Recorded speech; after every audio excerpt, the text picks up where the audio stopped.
Hello, welcome back to my channel. ముందుగా అందరికీ నమస్కారం. ఇక మనమైతే ఈరోజు కోటిలింగేశ్వర ఆలయంలో అయితే ఉన్నాము. ప్రపంచంలోనే ఎత్తైన శివలింగాల్లో ఒకటి.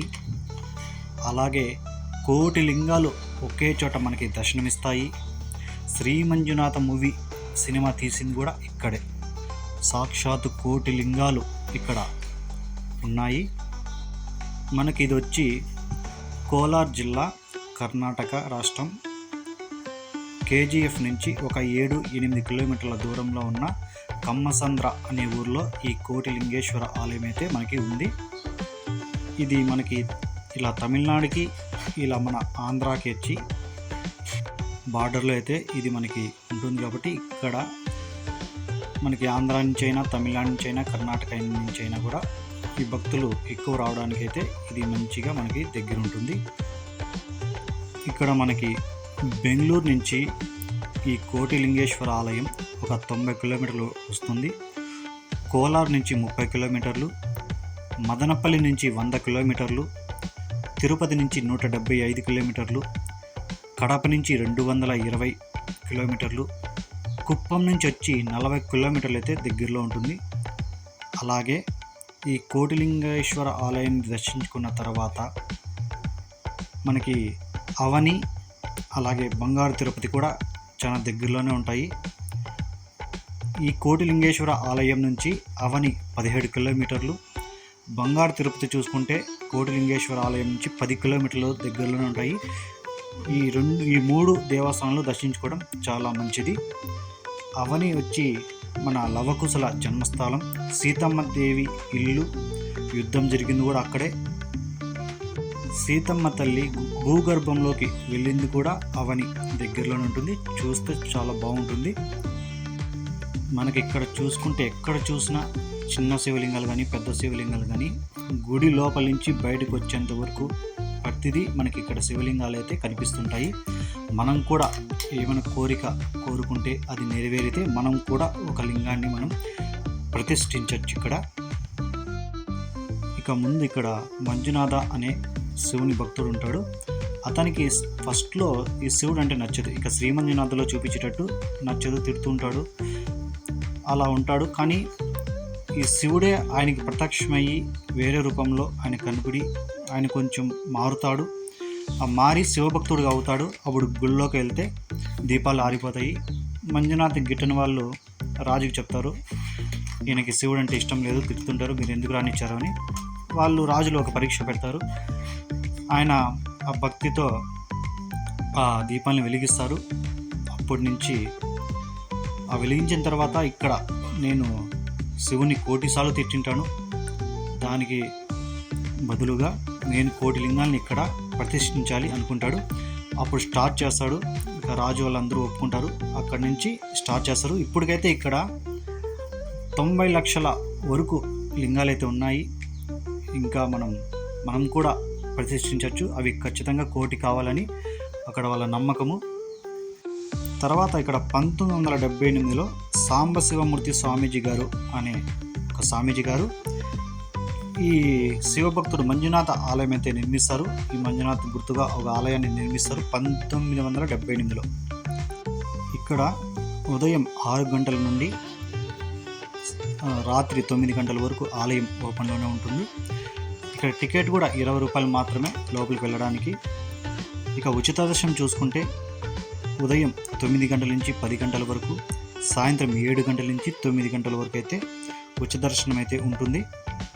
ఇక్కడ మరో ప్రత్యేకత ఏమిటంటే దేశంలో ఉన్న ప్రతి దేవుళ్ళు ఇక్కడ ఉంటారు. ఇప్పుడు వినాయకుడు కానీ, హనుమంతుడు కానీ, అయ్యప్ప కానీ, ఇలా రాముడు, సాయిబాబా, అష్టలక్ష్మిలు, మహావిష్ణువు, బ్రహ్మ అని ప్రపంచంలో ఉన్న దేవుళ్ళందరూ ఇక్కడైతే విగ్రహాలు అయితే ఉన్నాయి. అందరూ ఇక్కడికి వస్తే ప్రతి దేవుణ్ణి దర్శించుకున్నట్టే. మామూలుగా మనం ఒక లింగాన్నే దర్శించుకుంటే అనేక పుణ్యాలు ఉంటాయి. అలాంటిది కోటి లింగాలను ఒకేసారి దర్శించుకుంటే అదృష్టం మనకైతే ఇక్కడ దొరుకుతుంది.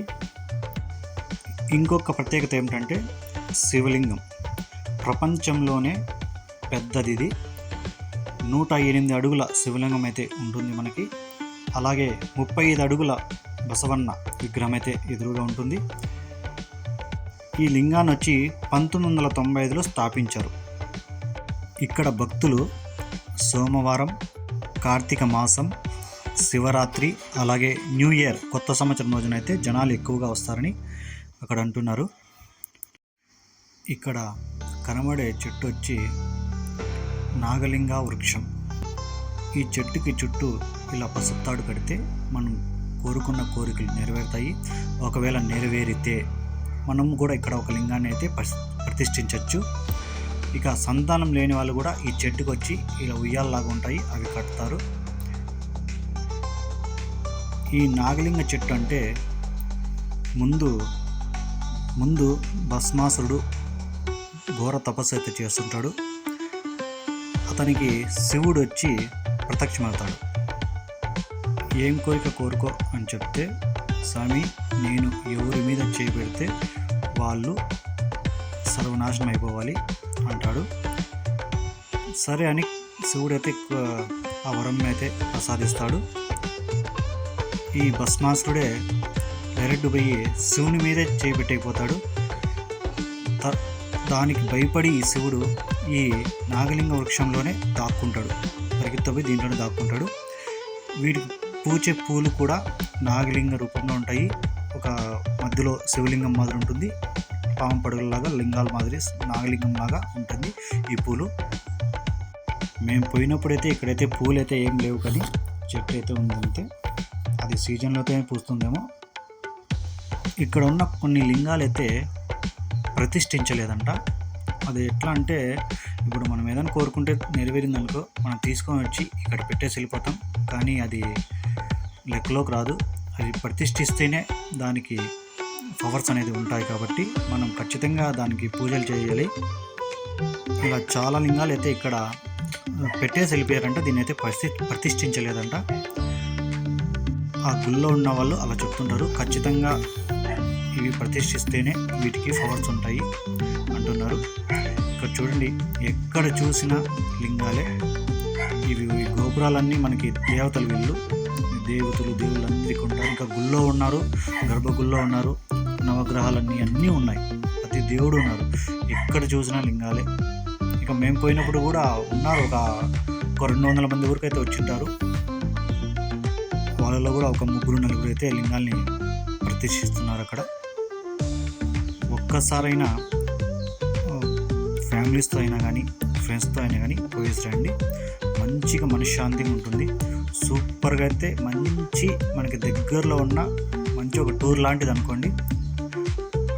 ఇవి చూసిన తర్వాత అవని కూడా దగ్గరే, బంగారు తిరుపతి కూడా దగ్గరే.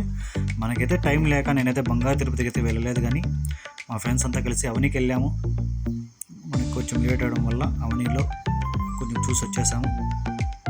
మీరు మార్నింగే బయలుదేరితే టైం అయితే సరిపోతుంది. నేను ఈ కోటిలింగేశ్వర గురించి కొన్ని తెలుసుకొని అప్లోడ్ చేశాను. ఇంకా తెలియనివి చాలా ఉన్నాయి అనుకుంటున్నాను. మీకు ఏమైనా తెలిస్తే నాకు కామెంట్ చేయొచ్చు. ఓం నమః శివాయ. ఈ వీడియో మీకు నచ్చితే please like and subscribe. Thank you.